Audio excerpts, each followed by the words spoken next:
Hello, people! Bom, estamos aqui em mais um episódio da YalabaCast, onde nós falamos bastante sobre negócios, empreendedorismo, sobre essa centralidade das pessoas nos negócios, né? A importância de se ter relacionamentos saudáveis, seja líder, colaborador, para com o cliente. E hoje eu tenho uma felicidade de convidar uma pessoa super especial, onde eu aprendi inicialmente com ela na internet, e depois a gente veio se conectar, quando no momento eu vi que era importante também eu trazer a representatividade para aquilo que eu faço. E aí eu ali navegando pelas redes sociais acabei encontrando uma determinada comunidade.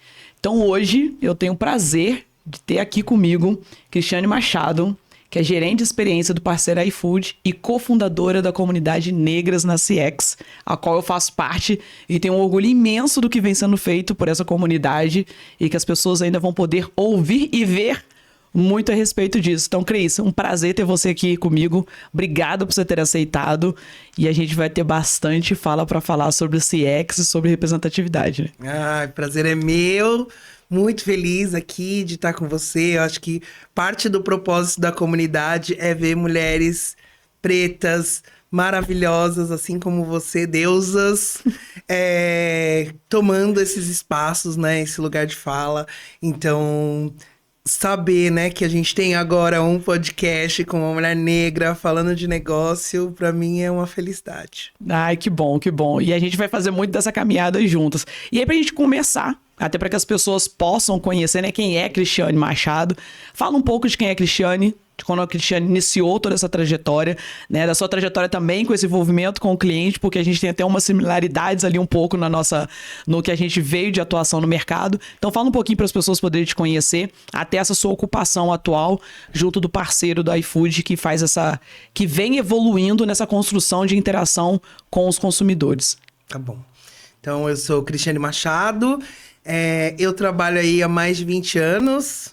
Eu falei, quando chegar nos 25 eu conto, tá? Mas tá perto. Trabalho há mais de 20 anos com a experiência do cliente.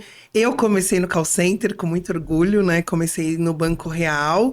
Era um banco ali, talvez algumas pessoas mais novas não conheçam, mas foi um banco maravilhoso. Era um banco que tinha um foco muito, muito grande em clientes. Antes mesmo dessa moda aí, né? Porque de 2018, 2017 pra cá, a gente começa a dar nome de CX. Sim. A gente não dava esse nome lá. Mas lá a gente já falava muito que o cliente era o rei, que o cliente estava no centro, que aquele era o ano do cliente. Então comecei no Banco Real, no Disque Real, no atendimento.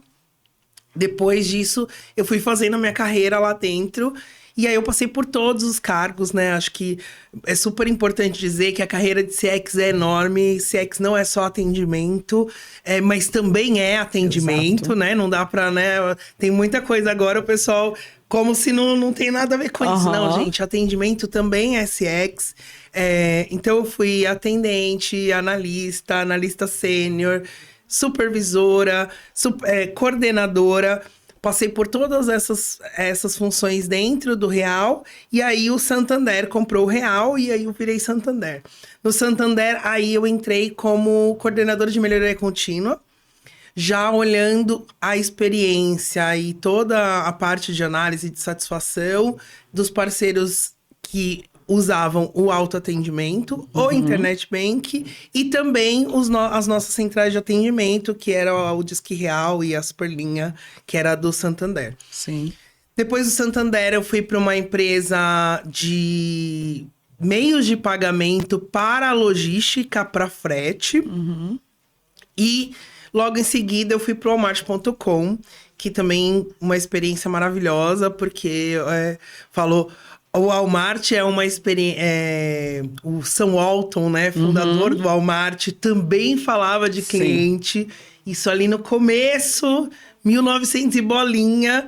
Ele também já falava muito da importância de dar uma experiência muito boa para os clientes dentro das lojas do Walmart.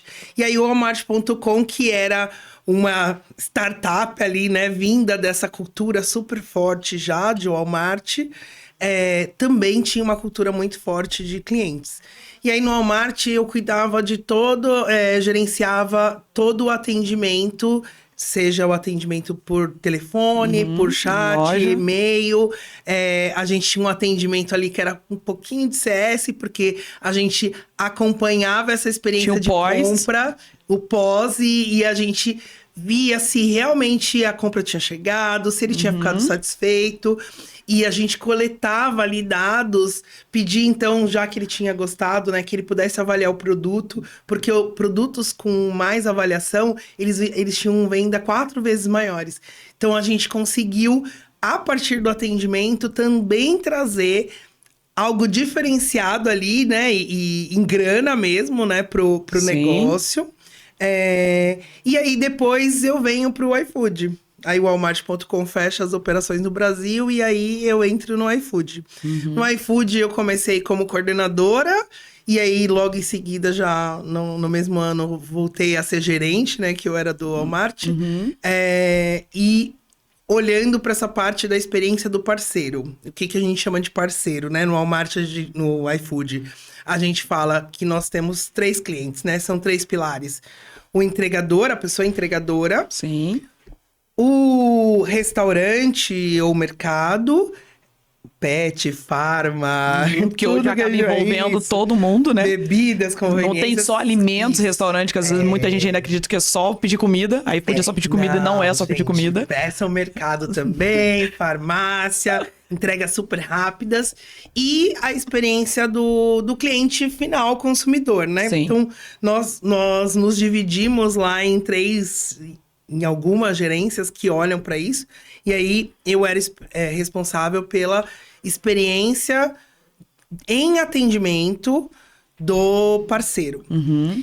E aí, de um ano para cá, eu tô focada num produto que a gente chama de entrega fácil, que é quando o parceiro faz a venda no aplicativo dele ou via WhatsApp, telefone, enfim, né? Ou então o cliente é dele. Sim. E ele pede pra gente só a logística. Entendi. E aí, quando ele tem alguma dificuldade, alguma necessidade, ele também aciona o nosso atendimento. E aí eu olho tanto para a experiência do atendimento, como levo, né, para nossa squad ali, contando o que ele tá achando da experiência com o produto, né? Desde a interação, de como ele cadastra o pedido. E aí eu vou levantando essas informações e a gente vai trazendo e alimentando as áreas, dizendo, olha, a experiência tá boa, não tá boa, esse aqui que a gente implantou foi bom, esse ele tá gostando, esse não tá gostando. E a gente faz bastante entrevistas com esses parceiros, a gente conversa mesmo para saber o que ele tá achando. A gente acompanha as métricas, né? Além dos indicadores de atendimento, também o NPS, que é o balizador ali, o termômetro, pra gente entender o que ele tá gostando, o que ele não tá gostando, o que faria, né, ele recomendar a gente ou não. E eu tenho gostado bastante desse trabalho, porque a gente tem um grupo, né, um conjunto em que a gente senta todos na mesa, cada um traz ali, né, o seu ponto de vista, mas a gente sempre trabalha muito junto, né? Então, junto com o pessoal de growth. Então, você tá olhando para growth, aí eu falo, putz, isso daqui talvez seria algum ponto que vai ajudar a aumentar no volume de pedidos. Sim. Time de produto. Então, cada um vai dando ali a sua opinião. Então, as pessoas trabalham em conjunto em prol de uma única coisa, que é a gente deixar o nosso parceiro satisfeito com o nosso produto e a gente conseguir aí, já é um produto gigante, né? Tudo no iFood é muito gigante. Eu falo tudo. Eu tenho o pessoal, não, a gente vai começar a fazer um negocinho aqui. Quando você vê no dia seguinte, meu Deus, já tem milhões de pedidos. Então, mas é um produto relativamente novo, se a gente comparar ao iFood. Então a gente tem... Há quanto tempo funcionando ele?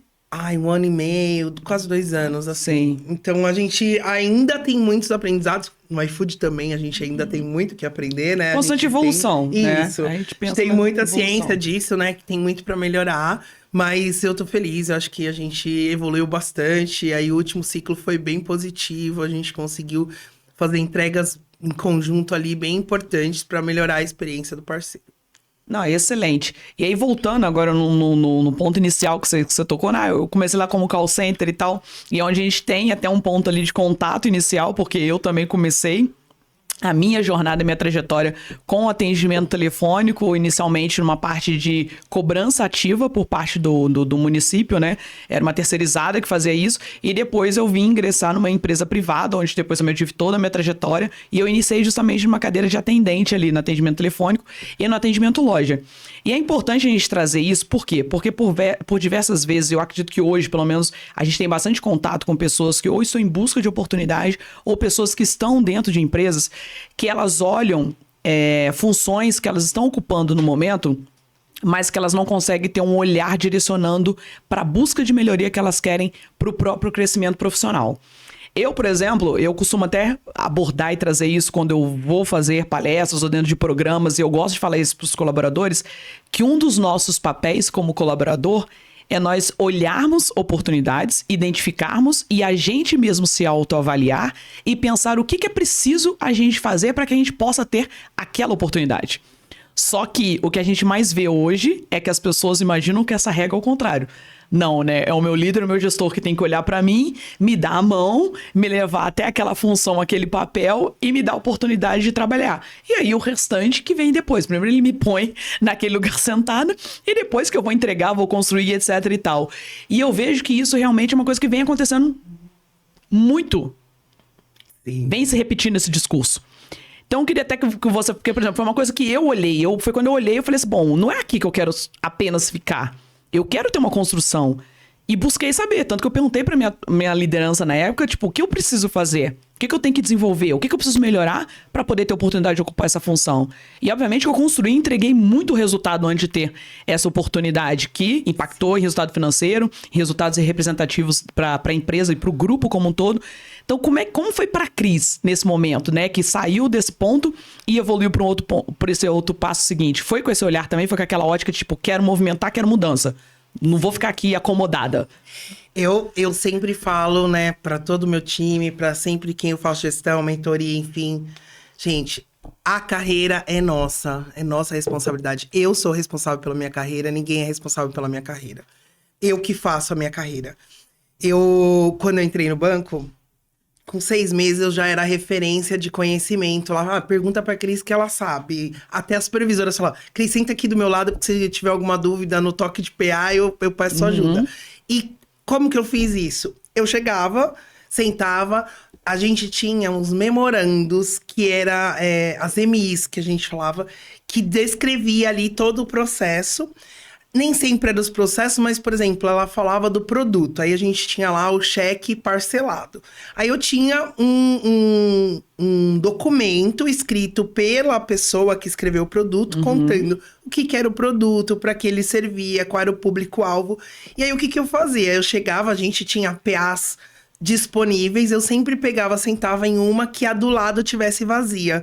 Porque entre um atendimento e o outro, eu abria o sistema e eu ficava lendo esses conteúdos. Lendo. Ninguém me falou, alguém me disse que tinha ali. E aí, eu comecei a consumir, sem ninguém falar pra mim, você tem que consumir isso. Por quê?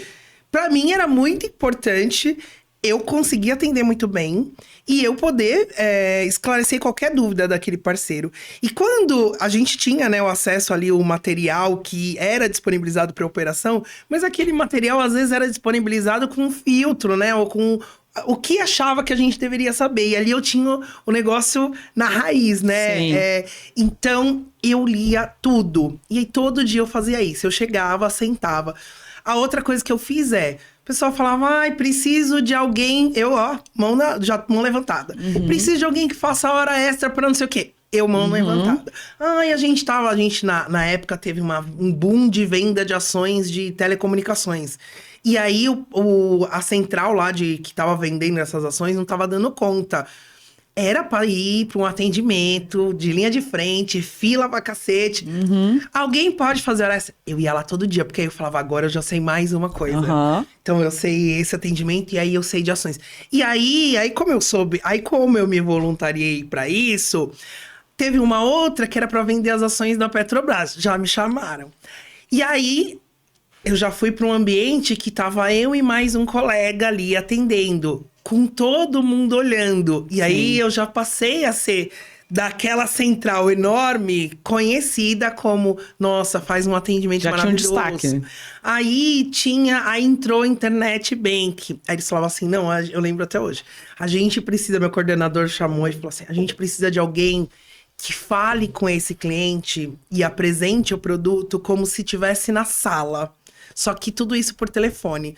E a gente tem certeza que é você que vai fazer isso. E aí tô eu de novo. Então, os meus 2 primeiros anos ali de atendimento, era cada hora, qualquer coisa que tinha nova, já sabia, chama a Cris pra fazer. Porque eu fui me destacando e aí, nisso. E aí, claro, quando teve uma oportunidade para virar analista, que era uma mudança de vida, gente. Eu saía de atendimento de 6 horas para 8, tinha um aumento de salário de 55%. Em 55%, a gente nunca mais. Aquele acontece. Impacto. Chama Cris. Porque aí era uma área que já existia, estava expandindo. Chama Cris. Sim. O que eu fiz também? A mesma coisa. Cheguei lá, tentei sugar o máximo de informação. E assim, gente, nada estruturado, tá? Porque às vezes o pessoal fala, eu não consigo, Cris, não tem treinamento. A vida é assim, não tem treinamento. Essa é a realidade. Queridos, essa é a realidade. Essa é a realidade. Tá? Não pense que vai ter... Não tem receita. Não tem fórmula. Não tem bala de prata. É tudo uma construção. Que começa com a vontade própria de dar o passo. Exatamente. Cheguei lá... E aí também fui, tipo, onde tem, assim, não tem treinamento, mas tem alguém tem alguém que te conta, né? Acho que até quando a gente fala de ancestralidade, né? A gente vem desse lugar que o conhecimento é passado, falado. Sento do lado de alguém que sabe e eu fui sugando. No primeiro mês, eu já era a analista mais produtiva.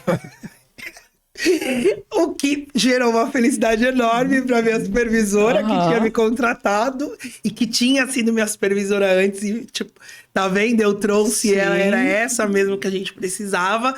E para quem estava lá, ainda mais num momento de mudança, tipo... sempre aquele olhar torto, né? Isso é inevitável, acontece. Mas, né, eu acho que o foco eu tava ali para entregar o meu melhor todos os dias, com aquelas informações que eu tinha. E aí, claro, você sempre encontra, né? Entrou também umas outras analistas e a gente se juntou. Até a questão, né? A gente precisava de vários sistemas. Office. E os computadores não estavam montados pra gente. Gente, eu corri atrás. Aí eu falava, o que precisa? Eu falava com os meninos de TI. Ah, não, Cris, é porque pra ter isso daí precisa ter uma licença. E a gente nem sabe em que computador tem essa licença. Eu abria computador por computador. Até encontrar. Montei o meu computador, tinha tudo pra eu trabalhar. Tudo indo atrás sozinha. Iniciativa, porque eu queria entregar o melhor trabalho. Sim. Eu tinha que entregar o melhor trabalho. E pra eu entregar o melhor trabalho, eu precisava de coisas. E aí eu não vou esperar o outro... alguém trazer. Não. E de repente, Cris, esse ponto que né, pela narrativa que a gente vê que é muito claro, muito evidente. A questão de ter a iniciativa do fazer. A questão do... eu preciso colocar ali a minha disponibilidade e o que eu sou capaz de entregar e fornecer. Você acredita que isso pode ter alguma conexão com a sua preparação e a criação por ser uma pessoa preta, onde nós, desde pequeno, nós somos orientados e desenvolvidos para que a gente sempre mostre que nós temos tão capacidade quanto. Eu tô fazendo essa pergunta porque, por conta de enxergar isso, e em um momento da minha vida isso ficou muito claro para mim.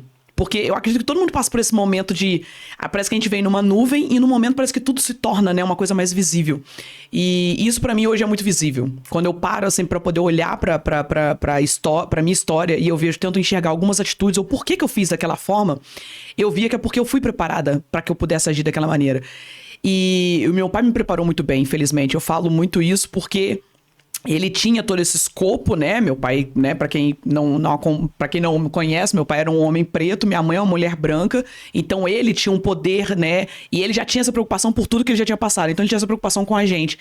E eu me lembro de que sempre ele disse isso desde pequeno, até pelo ambiente, porque assim, nós não passamos dificuldades, a gente sempre frequentou escolas particulares, que minha mãe sempre fez questão da nossa educação. Então, só que qual que era a preocupação dele? Como nós éramos crianças pretas, víamos de bairro, né, por mais que a gente não passasse necessidade, mas era bairro menos favorecido, estudava em escola particulares, né, com filhos de médicos, advogados, militares, etc., e ele não queria que a gente sofresse nenhum tipo de diferenciação. Então, nós fomos sempre orientados a falar e mostrar que nós éramos tão capazes quanto aos demais para usufruir daquele espaço. Então, de repente, você acredita que essa base, né, essa orientação, ela é um ponto muito crucial para que desperte isso hoje, para que desperte isso na gente, na vida, para que a gente tenha essa ação? Você acredita que é por conta dessa preparação lá atrás? Sim, eu tenho falado aí, a gente tem discutido o tema ESG, né? E aí, quando entra na questão das vagas afirmativas, aí a gente escuta, ai, mas eu vou ter que baixar minha régua. E aí, a questão é, esquece a régua. Olha, não pode, né? Eu Sim. quase. Gente, esquece a régua, porque a régua que a gente teve até agora é uma régua discriminatória. Sim. Começa a olhar para as competências. E o que me incomoda bastante é um discurso que muitas vezes valoriza esse jovem que não veio da periferia e que teve todos os privilégios. E aí que ele passou um perrengue no intercâmbio dele. E aí, nossa, que é lindo aquele perrengue. E se isso, então, é um atributo que é super valorizado, como esse atributo de nós, pessoas negras que vivem na periferia, e aí se vira mesmo nos 30, aqui em São Paulo, né? Falou, gente, vou dizer algumas competências para morar em São Paulo, vindo da Zona Leste, pegando a linha vermelha, que é uma das mais caóticas deste país. Você sabe exatamente o minuto que vai passar, você sabe o trem que bate e volta para você ir sentado, você sabe o esquema para ficar na porta e sair já na porta da escada. Tudo isso são competências estratégicas de planejamento que você tem que ter para poder se locomover para sair da ZL e chegar... Para ter um direito básico de ir e vir. De ir e vir. Então, sim,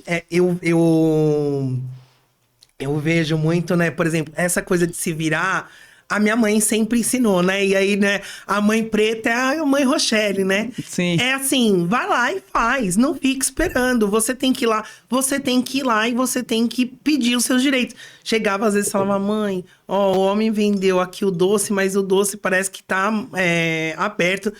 Você vai voltar lá e você vai falar. E você vai... Não, eu não vou reclamar. Não, você vai sim, você vai até... Senão eu vou. Ai, não, senão... Deixa que eu vou. Então deixa que eu vou, não vai lá fazer barraco não, deixa que eu vou. E aí você vai. E aí, então, a gente vai se desenvolvendo e é aquela coisa, né?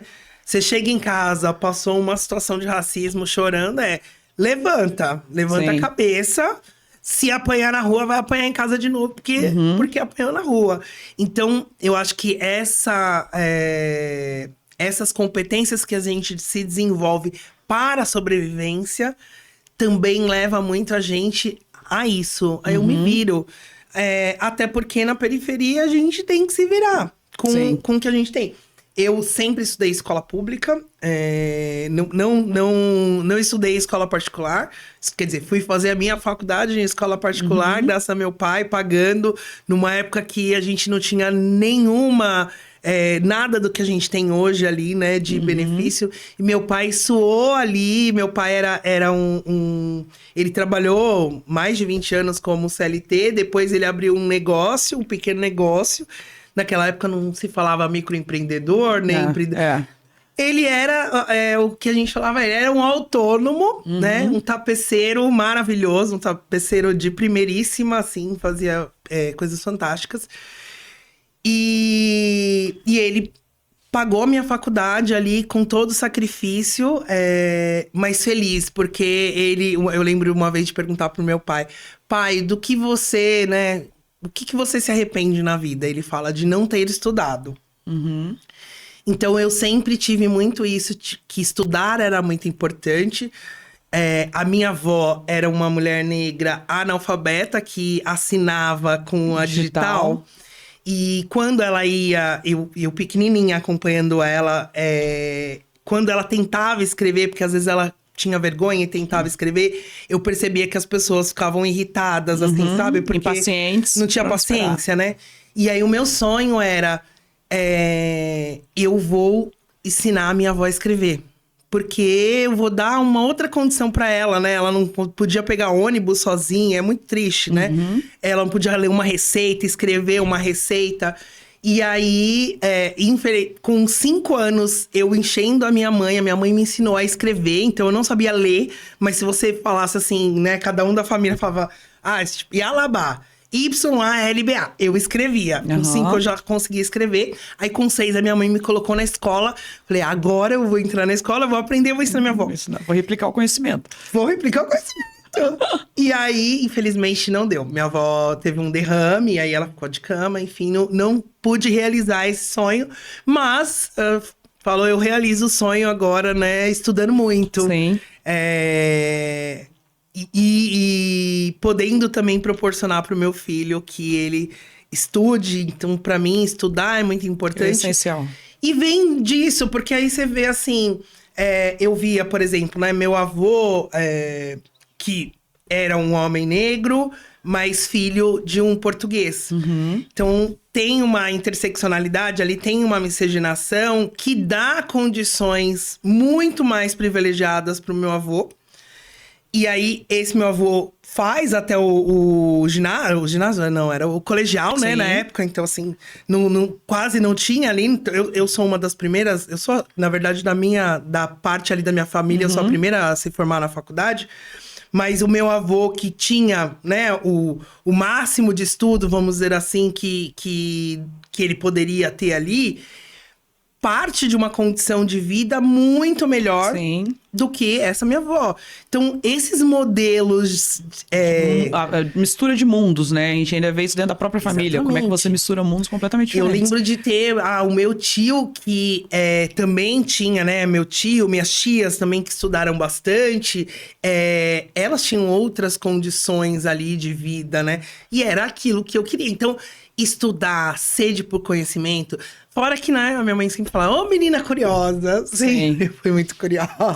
Isso também. Sempre que como viés principal ali, esse despertar da curiosidade. E nesse ponto que você mencionou, essa parte toda da educação, né? E habitualmente, a gente troca e fala bastante sobre isso. O quão é importante para que as pessoas possam valorizar essa parte educacional e realmente buscar o conhecimento, né? A gente tá aqui, eu gosto sempre de falar isso, né? Porque às vezes as pessoas gostam muito de olhar para o momento onde nós estamos.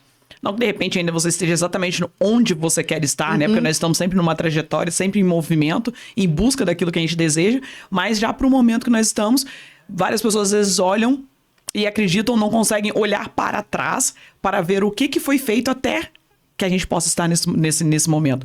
E o que você colocou agora são pontos que eu sempre gosto de colocar para as pessoas poderem identificar que sempre foi o quê? Não, se hoje eu tenho essa visão, ou esse conhecimento, ou essa preparação para, né, ter a fala e a gente conseguir compartilhar com outras pessoas, é porque tudo partiu de um ponto primordial que é o quê? A educação.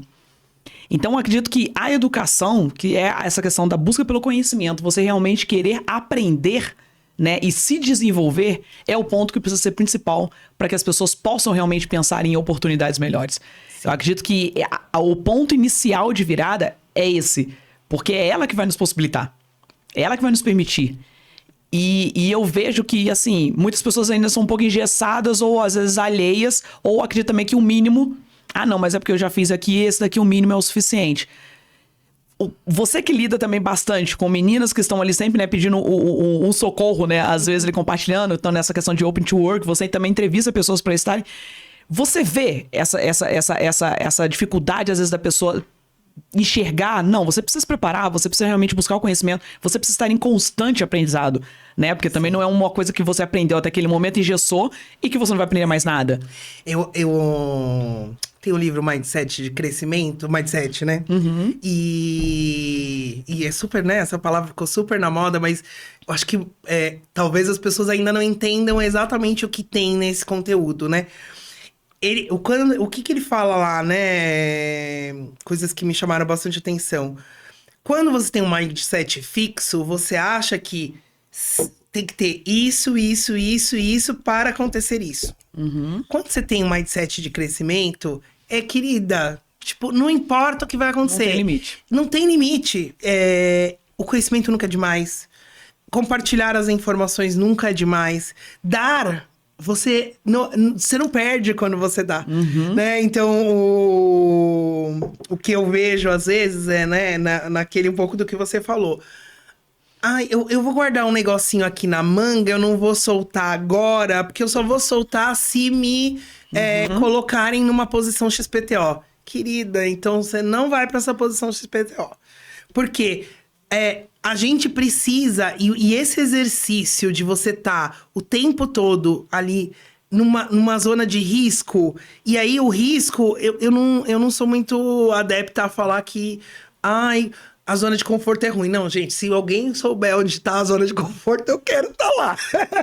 Não é isso, mas eu acho que o ruim não é o confortável, é você achar que não pode ter outras formas de fazer. E aí, muitas vezes, até esse conflito de geração, né? E agora que estamos com 4 gerações trabalhando juntas, gente, aquele muito mais velho, que parece pra você, às vezes, uma pessoa muito engessada, tem muito pra te contribuir. Sim. Aquele muito mais novo, doidão, acelerado, que você fala, meu Deus, aonde aperta, né? Aonde puxa o freio? Também traz tem coisa... a visão toda atual. Pode trazer insights novos, né? Então, e eu acho que na nossa área, a observação é um ponto crucial, né? A gente observa para melhorar processos, para melhorar as coisas para o cliente. Sim. Você escuta. Então, essas competências a gente desenvolve fazendo. Também não dá só para estudar, achar que já sabe tudo porque estudou. Primeiro, o mundo muda muito rápido. Então tem que continuar estudando. Todo dia, praticamente, Todo uma informação nova de algum assunto. Cada vez mais rápido agora, né? A gente tá né? O pessoal falando que nos últimos anos aí a gente tem o volume de informações que a gente teve, eu acho que 2000 e pouco, 2022, era tudo que a gente já tinha acumulado Antes até da pandemia. Gente, se o mundo tá mudando com toda essa velocidade e você não está estudando, você acha que você é quem? Exatamente. O gênio. Então, eu acho que às vezes tem essa, né, falei, acho que tá caindo um pouco de moda, mas ficou muito na modinha de que, nossa, estudar era não era legal, sabe? Coisa que já passou. Sim. Ter diploma. Não, gente, estudar é muito importante. E cada vez mais importante, porque com essa velocidade que as coisas estão mudando, a gente precisa entender conceitos e saber pensar eles em outros momentos. E é da base ali, né? Mas a metodologia não é aplicável. É aplicável, sim. O que acontece é como você aplica. Sim. E como você aplica depende muito do conhecimento claro que você tem da metodologia para você conseguir aplicar essa metodologia em situações variadas. E fala, nossa, tal coisa se aplica a tal coisa e assim a gente vai conseguindo prever algumas coisas. E que muita coisa a gente não consegue, né? Sim. Principalmente se falando de futuro, né? A parte futurista, né? E lidando com pessoas, atrelando esses 2 pontos, tem algumas questões que realmente ficam um ponto de interrogação. Fica, né? Como vai ser o comportamento daqui 10 anos? A gente consegue imaginar, na maioria das vezes, dentro de uma perspectiva do que a gente tem hoje. Mas aí entra uma coisa, rompe tudo que a gente conhece até hoje. E aí, como que vai ser? Muda totalmente, né? Tá falando agora de IA e quantas mudanças podem ter a partir disso e quantas a gente nem consegue imaginar que teria. A própria internet, né? Faz uma mudança ali a internet e as pessoas terem acesso, falo, eu fiz uma graduação que eu tinha que ir na biblioteca para conseguir conteúdo. Exato. Aí eu fiz artes cênicas, não falei isso, mas eu sou bacharel em artes cênicas, eu sou bacharel em educação artística, com habilitação em artes cênicas. Depois fiz uma pós de gestão da qualidade, outra de administração de serviços, MBA executivo, e agora estou fazendo um outro MBA em comunicação e marketing. E além dos formais, eu gosto de fazer os curtos, de curta duração, né? Pra um assunto específico. Então, recentemente terminei um curso de 8 semanas de storytelling com dados. Porque dados é o que a gente tem. A palavra-chave pro futuro. É a palavra do momento. Dados. Só que o que esses dados contam e como eu conto esses dados? Exatamente. Acredito que esse é o ponto que dessa parte de dados, você falou assim, não, é uma palavra do momento, mas é muito engraçado a gente ver também como muitas coisas que vão sendo abordadas hoje, a gente que já está especificamente nessa área, né, para quem ainda está conhecendo esse mundo de experiência do cliente hoje, a área de CS, né, essa área toda de CX hoje, muita coisa, quando a gente faz essa abordagem de dados, observação, jornada, etc., para essas pessoas tudo é muito novo. A gente, como a gente falou, são atuações que a gente já tinha, mas que a gente teve nomenclaturas que foram ali, na verdade, unificadas mundialmente para poder tratar de um mesmo assunto. Sim. Que se tornaram evidenciadas, ficaram mais em evidência em 2018, 2019, realmente, quando essas linhas de customer começaram a ficar conhecidas, né? Eu até costumo brincar quando eu vou falar com as pessoas, eu falo assim, gente, são só palavras novas para aquilo que já existia. Seja na parte de serviço de atendimento ao cliente, seja deixar o cliente satisfeito e o cliente feliz, seja você promover uma experiência. Então foram só os nomes de processos e ações que a gente sempre executou no mercado, só que obviamente hoje com melhorias, que é o uso, por exemplo, da tecnologia, que é um dos pontos principais. E o que a gente vê, a gente atrelando esse ponto de conhecimento, essa área que a gente fala toda da parte do cliente, né? Que somos nós também, que somos os clientes, e a gente está sempre em constante movimento e sempre mudando de opinião. Porque nós somos assim.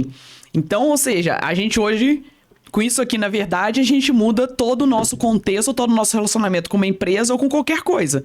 Então, eu deixo de usar, por exemplo, eu troco uma empresa por um concorrente, num simples, como eu costumo dizer, numa scrollada e num toque. Scrollou, tocou, troquei você pelo concorrente. Acabou. Se você não me promover aquilo que era necessário.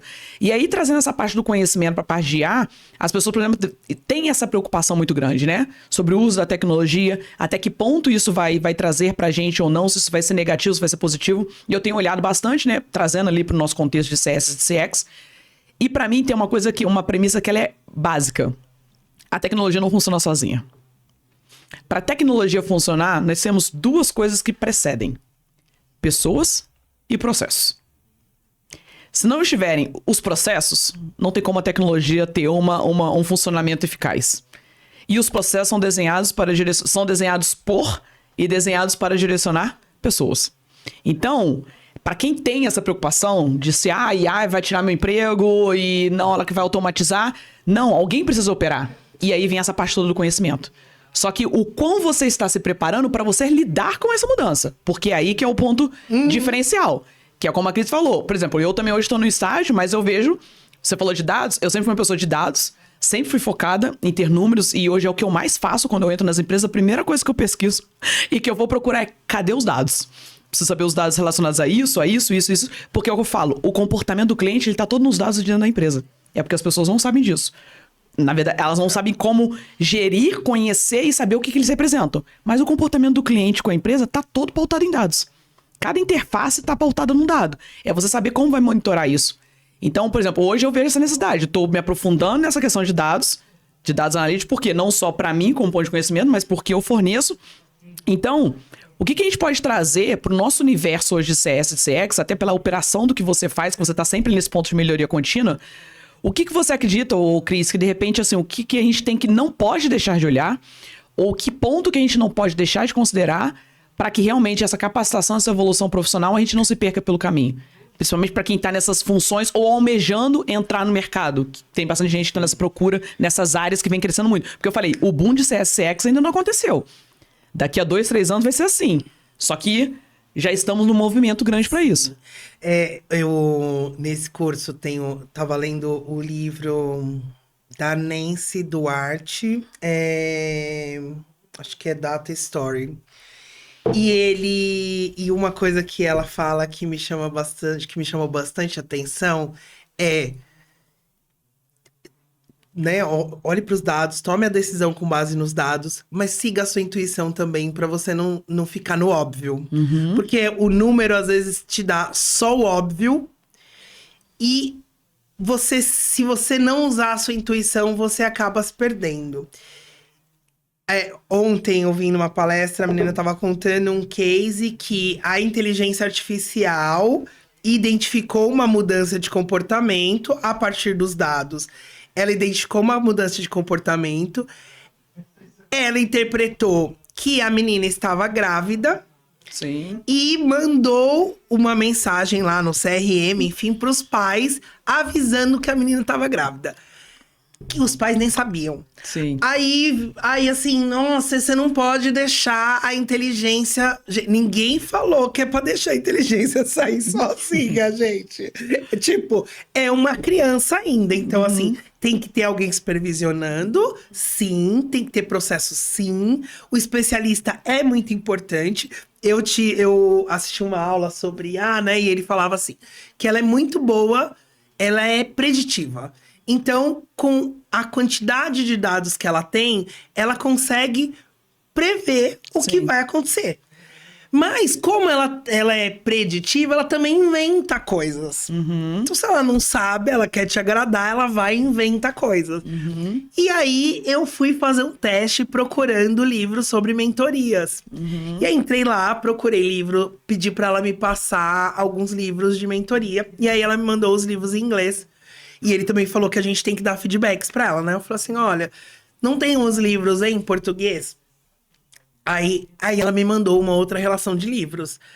E aí ela até sugeriu, ela falou assim, olha, esse daqui vou tentar lembrar o nome dele, que é uma pessoa super conhecida, que eu acompanho, sigo nas redes sociais. O João Pacífico. Sim. É o livro do João, ele é ótimo, inclusive ele fala de diversidade e tal. Nossa, que legal. Contei no dia seguinte pra todo mundo minha experiência com IA, e me achando. Aí fui procurar o livro. Cadê? Não achei. Aí eu voltei lá e falei assim, então, amiga, né? Tipo, você pode me indicar, né, algum lugar que vende esse livro, não sei o que e tal, porque eu não achei. Ela falou, na verdade, ele não existe. Tipo... E aí me remeteu muito ao professor dizendo, né? Às vezes a gente lê aquele texto e sai lindo e maravilhoso, e você acredita. Só que quando você é especialista, você olha e fala... exatamente. Eu pedi um de jornadas, assim. Tipo... Sai, né? Sai um negócio ali muito legal, já sai estruturado os PPTs, não sei o quê. Mas aí você tem que ir lá com seu conhecimento. Tem que ter uma criticidade, uma avaliação, uma análise. Qual o nível de profundidade que você quer, enfim. Então, eu acho que alguém vai perder o emprego, porque alguém vai acreditar na IA e vai soltar coisa. Se a pessoa não tiver esse senso, né, do questionamento, de tentar entender, realmente vai ficar vulnerável. Eu acho que alguém vai, tá? Mas eu acho que a especialidade, né, o especialista e a necessidade nossa de calibrar, ela não se perde. Óbvio que algumas coisas, né, eu acho que ela não vai conseguir substituir a sensibilidade humana. Sim. E que daí eu tenho os dados, eu tô trabalhando com base dos dados, mas a minha intuição fala, dá uma cheiradinha aqui. Sim. Dá uma olhada. Esses dias mesmo, né, a gente tava ali, a gente trocou um processo, enfim. E aí ele mudou e tava trazendo um número ali pra gente que não tava legal. A gente pediu pra menina... checar ali, porque assim, é uma mudança de percepção num cenário que não mudou. Aí a gente pediu pra menina do dado, né? Que não, tá tudo certo o dado. Só que a nossa intuição, né? A bruxinha ali, ó, falando não. E aí a gente viu que tinha um comportamento que pela nossa experiência e conhecimento, você fala, não é normal. Ou algumas coisas é meio 0 e 1, né? Ou é 8 ou 80. Aí eu tô com uma concentração aqui no meio. E aí a gente foi, assim, o dado tava ok, todo mundo tinha falado, tá ok, tá bom. Mas aí a gente entrou no processo. Na verdade, a gente entrou pra ver. A gente manda a base nua e crua, do jeito que a pessoa tá respondendo. E aí a gente achou que tinha um desvio enorme ali. E agora a gente já apurou dados, enfim, mais de 25% de desvio por conta de um processo que a gente não previu quando a gente implantou o modelo, que ia acontecer. Então apareceu um cenário que não existia. E a gente descobriu porque a gente foi além dos números e porque a nossa experiência mostrava que aquele número, ele tava perfeito demais, sabe? Sim. Então, pra mim, isso não vai substituir, né? Até porque a gente tem que ir calibrando. Com o tempo, né? Eu li também muitas vezes falando assim, né? Quem será substituído, o médico ou a enfermeira? Muito mais o médico pelo conhecimento, né? Que é ali uma caixa de conhecimento, né? Muito mais risco, né? Do médico. Pensando que ele é uma pessoa que analisa com base em X comportamentos, ele acredita, né? E aí, exames, enfim, ele te dá um diagnóstico. E isso, você pega uma inteligência artificial que substituiria. Sim. Mas quem vai pegar lá na sua mão, né? Quem vai chegar do seu lado? E claro que tem médicos maravilhosos que fizeram isso. Eu falando aqui, lembrando do meu médico no meu parto. Um parto de risco. E aí ele segurou a minha mão. Era uma mãozinha quentinha, assim, sabe? Gostosa ali. Pra falar, vai dar tudo certo. Graças a Deus deu tudo certo. Então, assim, esse toque humano, essa aproximação, essa intuição de... Eu adorava minha pediatra também, levava o Vinícius, aí eu falava pra ela, olha, mas eu percebi que ele mudou quando o tempo mudou, quando aconteceu isso, tal. E aí eu vi ela prestando muita atenção em mim. Não, mãe, então a gente vai tentar esse caminho, a gente vai investigar dessa forma, a gente vai fazer esse exame. Então, isso, né, esse direcionamento... Não vai ser substituído, não tem como. Não, porque isso não é dado com inteligência emocional, sim, né? Sim. Então, esse pra mim não tem substituição, né?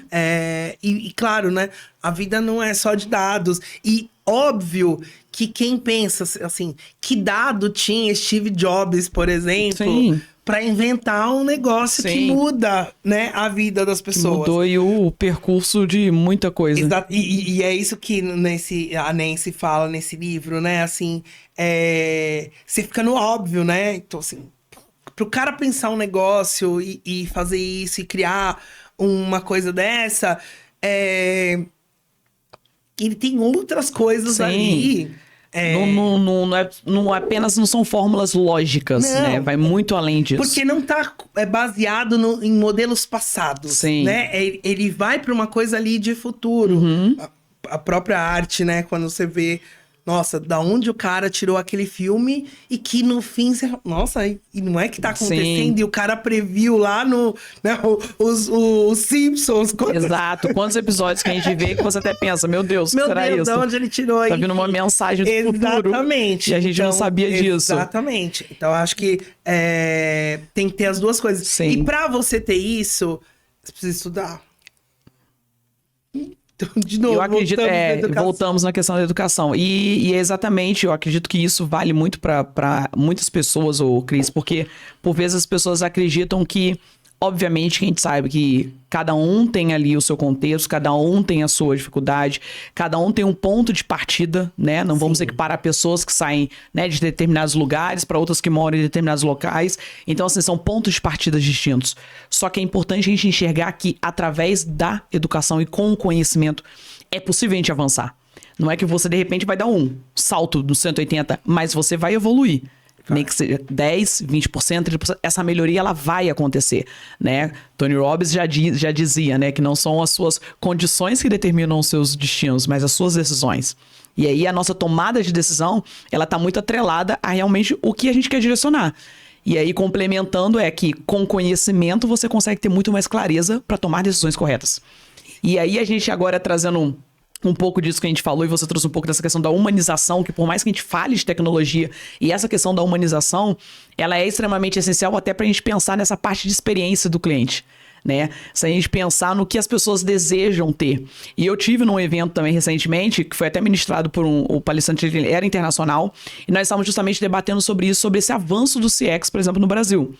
E ele veio trazendo justamente sobre a potência que nós somos em promover e virarmos referência no assunto, justamente porque nós temos um grande diferencial, que é essa construção de relacionamento, né? Por nós temos aqui pessoas naturalmente que gostam de sorrir, que gostam de se comunicar, que gostam de interagir com as outras pessoas, isso é nosso. Então a gente já tem um ponto muito crucial e forte para esse pilar que é a experiência do cliente, para você realmente gerar relações, porque eu vejo como ponto de conexão e de permanência de uma relação é o relacionamento que você vai gerar para que aquilo se sustente, né? Porque eu falo, o sucesso do cliente, né? Você ter uma experiência com ele positiva, não pode ser uma coisa pontual.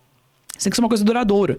Então, de que forma que você está preparando para que isso possa acontecer? Então, você como uma experiência, né, bem específica, que é hoje o que você promove ali, o que você, de repente, como você enxerga, ou o que você colocaria como ponto principal, vamos colocar assim, o que você elencaria como pontos primordiais para serem observados, né, pelas empresas, quem quer promover, e ressaltando que independe do seu tamanho, tá? As pessoas pensam que a experiência do cliente é responsabilidade do iFood, é responsabilidade da Magalu, é responsabilidade da Ponto Frio, não sei, de qualquer lugar, mas que não pode ser do seu Joãozinho da padaria, que não pode ser do salão de beleza que você frequenta, que não pode ser, né, onde o seu filho vai cortar o cabelo. A experiência do cliente está presente em tudo. Sim. Então, o que você colocaria para que as pessoas pudessem observar como pontos principais para promover essa experiência de uma maneira positiva? Que agregasse e trouxesse resultado, porque é o que eu mais falo. Ação por ação não tem sentido. A gente tem que fazer uma ação que tenha um resultado financeiro pro negócio. Eu gosto muito de pensar a experiência pensando em pessoas que às vezes não têm. Aí eu agora vou quase que desdizer o que a gente falou até agora, mas sabe aquela pessoa que não tem conhecimento nenhum? Muitas vezes, muitos comerciantes são até analfabetos, mas sabem fazer uma conta ali maravilhosamente bem. Mas o que essas pessoas têm de raiz? Elas observam. Então, você colocou o pé no lugar, a pessoa já observou, já fez a leitura de como você tá hoje, ela já vai te oferecer alguma coisa relacionada exatamente como que você tá. Se você fizer alguma reclamação pra ela, ela vai te ouvir. E no dia seguinte você vai chegar lá e alguma coisa já mudou. E essas pessoas têm comércios por anos, né? E aquele lugar que você não troca por nada. Você fala assim, é aquela biboca, mas é ali que eu vou. Porque é ali que eu me sinto acolhido. E aí eu falo até, inclusive nas minhas aulas, que pensa nisso. Que é aquele lugar gostoso, maravilhoso da gente ir, que tem esse relacionamento.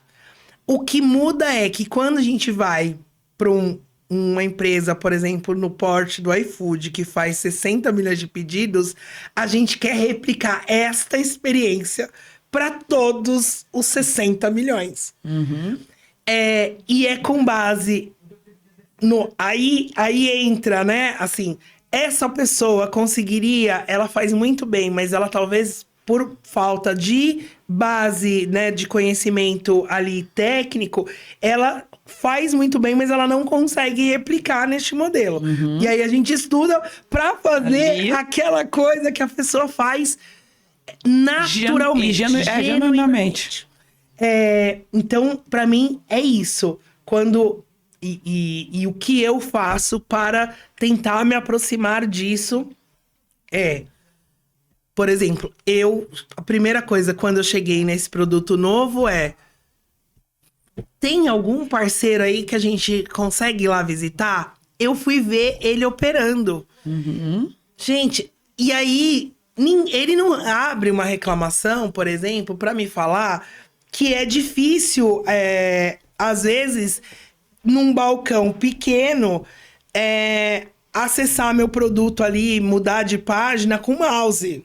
A gente cria ali dentro do escritório uma página que ele passa para outra com mouse, e aí você vê na prática que ele usa o Alt Tab e olha lá. Sim.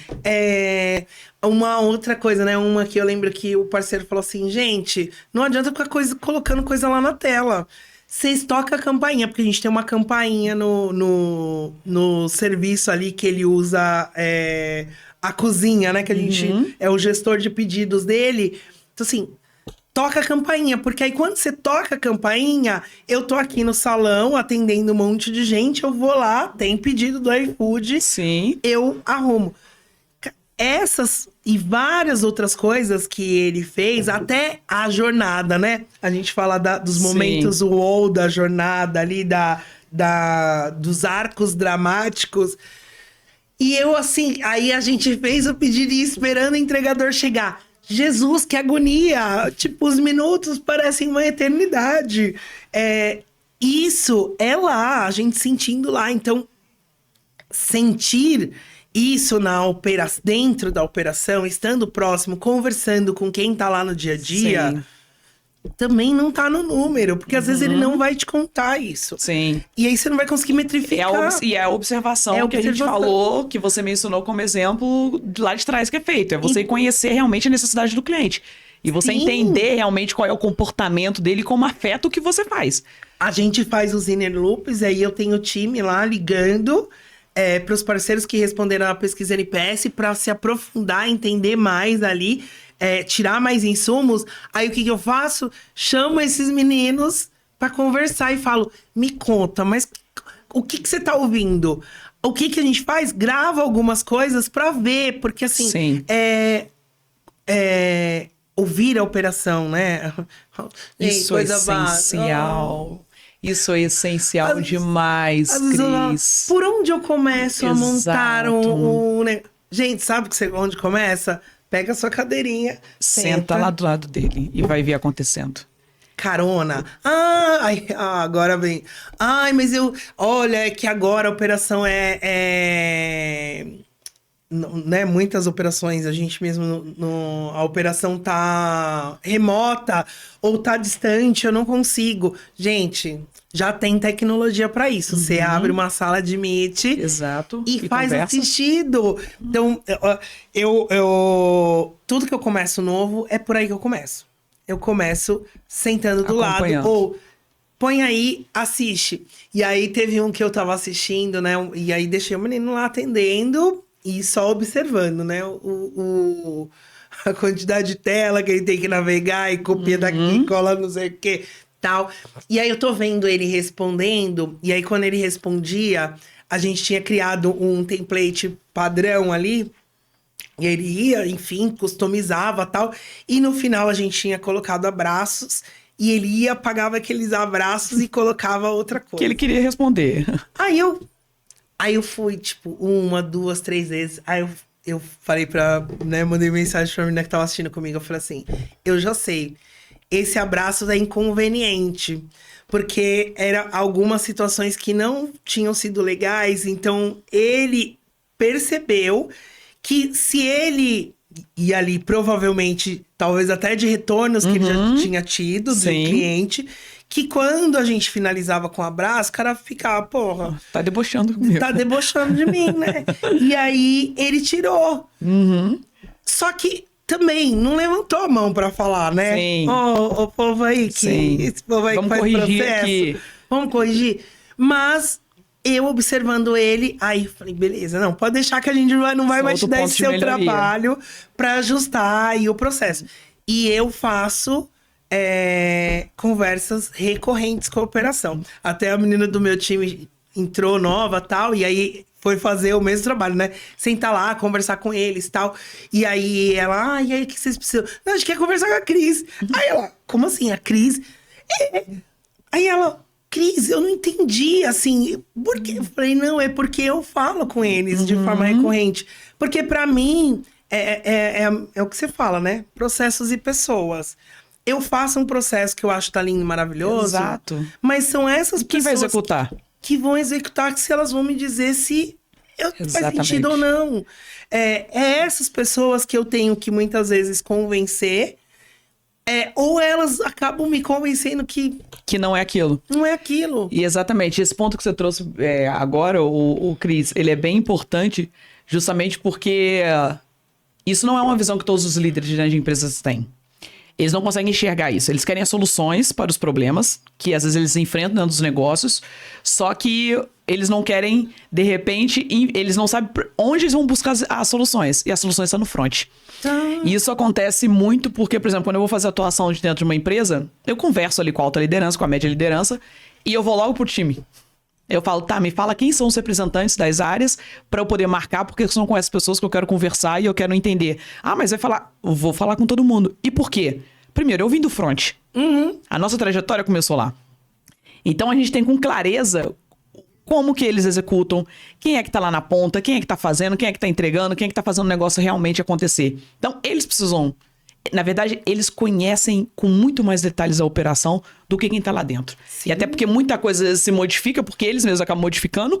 Pela prática, como você falou, o rapaz não foi lá e não mudou, tirou o abraço, botou outra coisa. Ele já personalizou e botou do jeito dele. Exatamente. E ponto. Então, assim, se você não conversa com o pessoal do front, eu falo que a maior riqueza da empresa, ela tá nessa galera. Tá.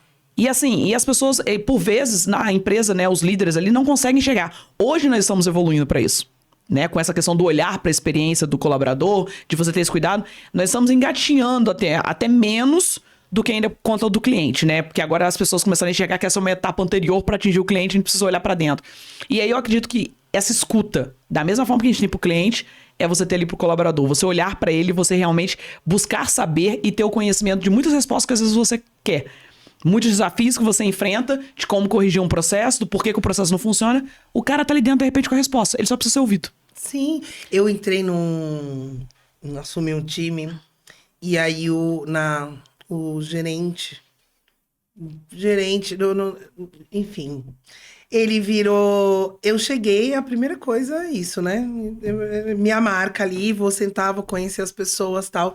E ele me falou, Nossa, você fala com os atendentes? Você não fala? Não, eu não falo com essas pessoas. Aí, enfim, qual era o resultado que ele tinha, né? Ele que não falava com esse tipo de pessoa, com essas pessoas, tinha um turnover de mais de 50%. A operação, ela não sustentava a capacidade da operação. Não, aí as pessoas iam treinando metade das coisas. E aí, quando eu olhei para aquilo, a gente não... Ah, não, esse atende a fila tal, esse a fila tal. Ninguém conhecia tudo. Coisas aconteciam e ele era extremamente... Né, na cabeça dele, rigoroso. Coisas aconteciam debaixo do nariz dele. Nem tinha o menor conhecimento. Não tinha o menor conhecimento. A gente tinha... As pessoas tinham ABS estratosférico. As pessoas não vinham trabalhar. E eu comecei a mexer pontinho por pontinho pelas pessoas. Sim. Então, assim, os processos, documentando o processo, criando o processo, mas com esse olhar de cada um, entendendo por que aquele ambiente era tão tóxico. E aí, quando você senta do lado e você entende, aí você entende o que tem que melhorar em processo, o que tem que melhorar em pessoas.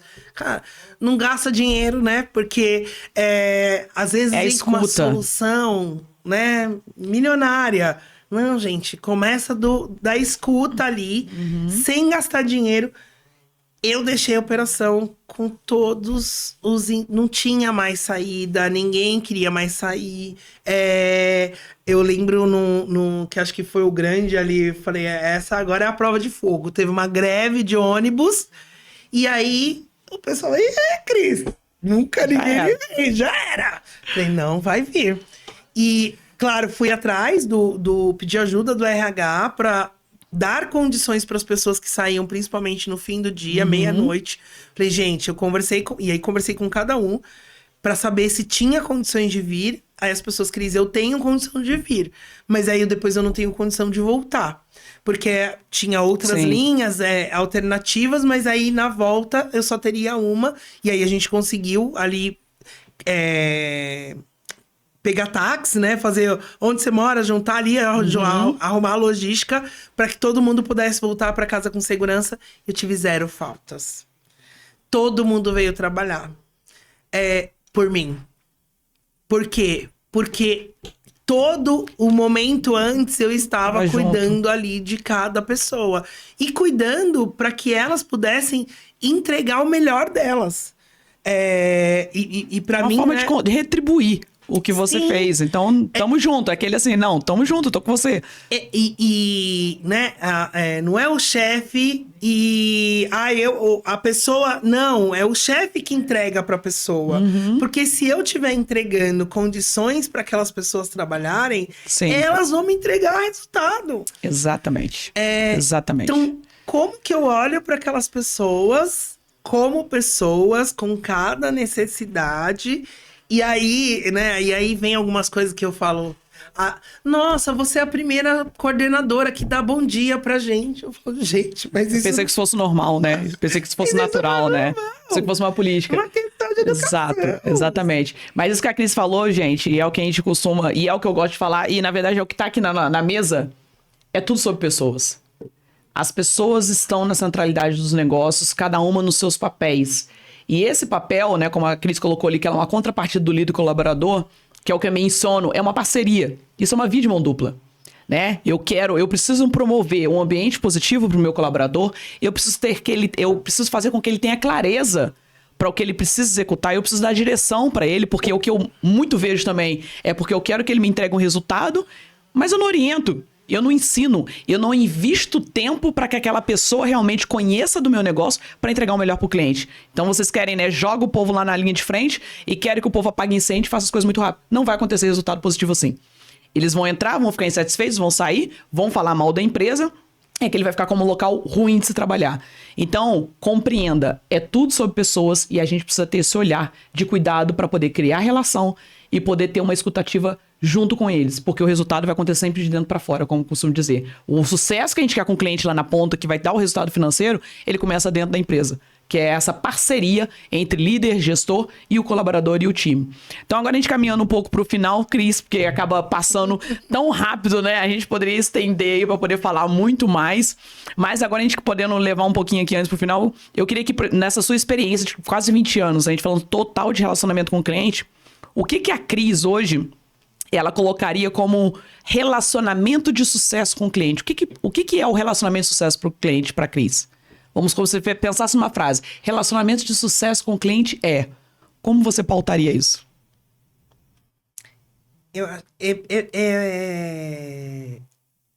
Pensar... Aí eu vou repetir a frase que a gente usava lá no Real, foco no foco do cliente. Eu tenho que sentar na cadeirinha dele e olhar a partir dele e não olhar para o meu umbigo para poder tomar decisões, fazer as coisas, decidir os processos. Então, para mim, o relacionamento de sucesso é aquele que está olhando para as necessidades, e necessidades não necessariamente são os quereres, né? Às vezes eu quero isso, mas a minha necessidade de fato é essa. Então, quando a gente enxerga a real necessidade do cliente e consegue entregar algo que vá de encontro com essa necessidade, para mim aí acontece o sucesso. Porque às vezes assim, é a mesma coisa, mas como você entrega? Falando das minhas experiências ainda como mãe, quando você vai num hospital com um filho, por exemplo, meu filho foi fazer a cirurgia de adenoide com 3 anos. Quem é que tem necessidade naquele momento? São os pais. A criança não tá mal, tá sabendo o que tá acontecendo. Então, eu tava ali tentando administrar, porque não podia, né, dar o que comer antes da cirurgia, não sei o que e tal. Ele faz a cirurgia. A cirurgia foi um sucesso. Então, assim, teoricamente, o médico entregou o que ele se propôs a Sim, a entregar. solução que tinha que ser feita. O ponto é que ele não me contou. Então, eu fiquei do meio-dia às 6 da tarde, depois que o Vinícius acordou, ele gritava, chorava, babava, e eu, meu Deus, ele sempre foi um menino super quietinho. Gente, ele gritava, eu descia, eu trocava com meu marido, né? Eu ficava no quarto, aí descia meu marido, eu escutava ele lá da calçada. Quando o médico chegou, 6 horas da tarde, ele fala, não, mas essa cirurgia não dói. Ele não tá com dor porque a cirurgia não dói. E, doutor, se você tivesse me contado isso, ou mandasse alguém me contar isso, eu tinha lidado com ele de outra forma. Sim. E aí o doutor, não, tá de alta quando eu vejo a criança pulando. Tá pulando, satisfeito e feliz. E aí, falo, a experiência deveria ter sido maravilhosa, porque eu fui lá pra fazer uma cirurgia, a cirurgia aconteceu, foi um sucesso, enfim. Mas a experiência foi ruim porque eles não entenderam a necessidade de pais de primeira viagem, né? De filho único, super preocupados. Eu, por exemplo, além da minha cesárea, nunca tinha feito uma cirurgia, então, assim, não tenho nem noção né? Como é? Sempre fica pensando no risco que tem qualquer cirurgia. Mas a experiência não foi boa porque eles não entenderam a necessidade ali no momento. Sim. Mesmo a gente falando, porque o médico estava em cirurgia, enfim, mas o corpo das enfermeiras, estavam acompanhando ali o nosso sofrimento. O hospital inteiro, inclusive, Sim, acompanhava aquela sim. criança gritando. Então, pra mim, o sucesso é isso, né? Claro, o básico tem que acontecer. Sim. Então, se a cirurgia também fosse ruim, me atendesse bem, Sim. não ia adiantar nada. Mas aonde Faltou quebra a comunicação pra mim, ali. é isso, aonde quebra porque você tem que ter muito claro as necessidades. Eu sempre falo, tem uma fórmula, ela é muito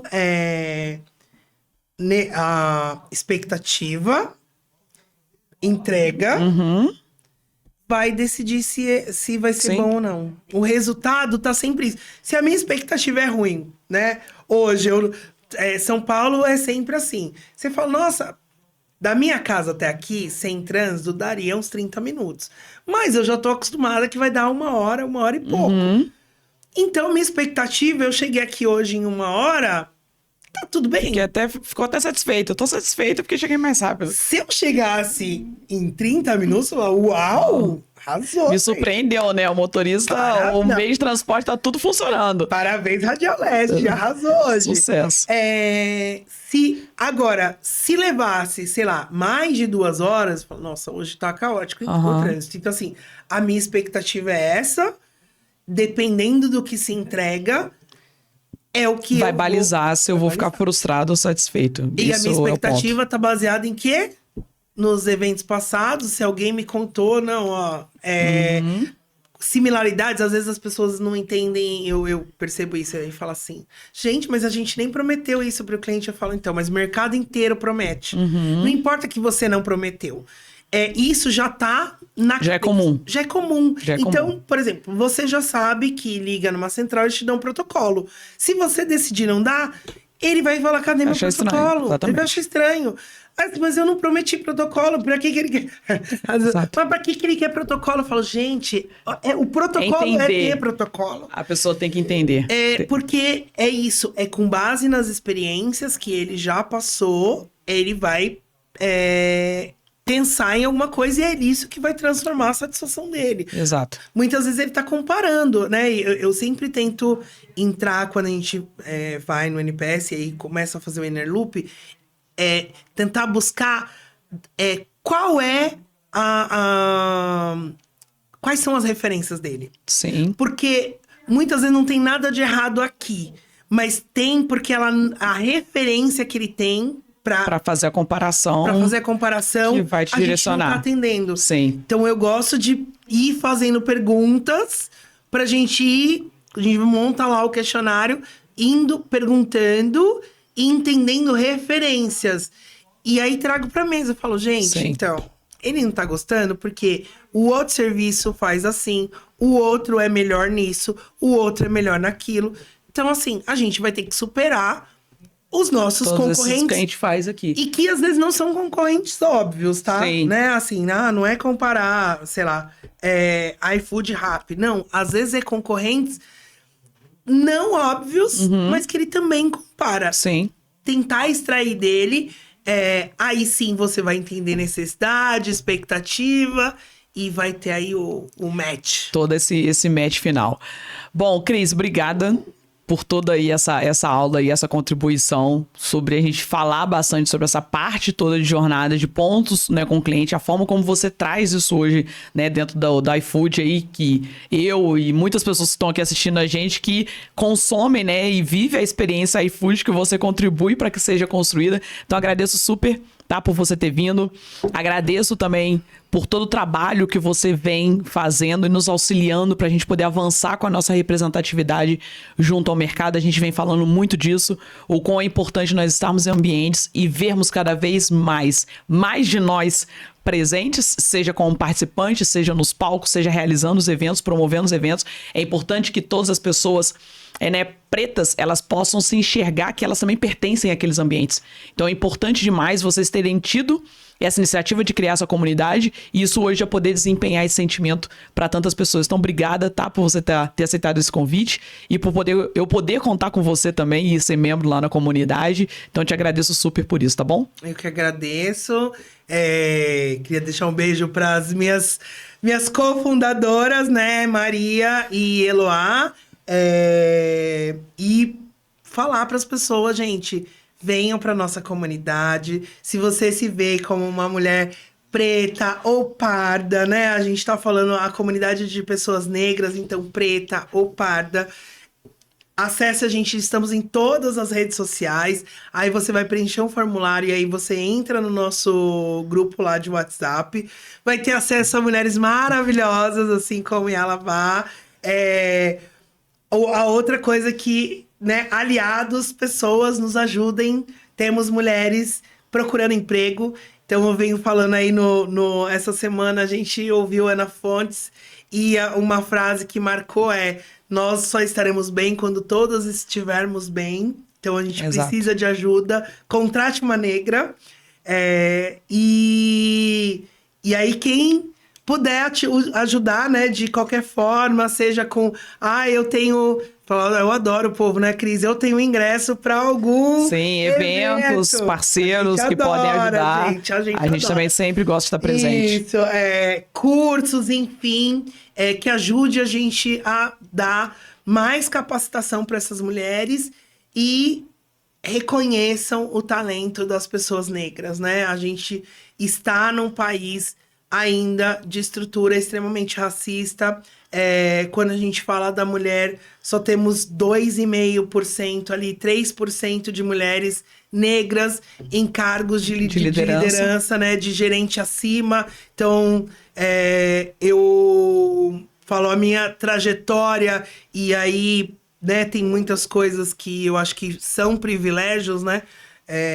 Como poder ter uma família estruturada. Eu estudei sempre em escola pública, mas eu sempre tive...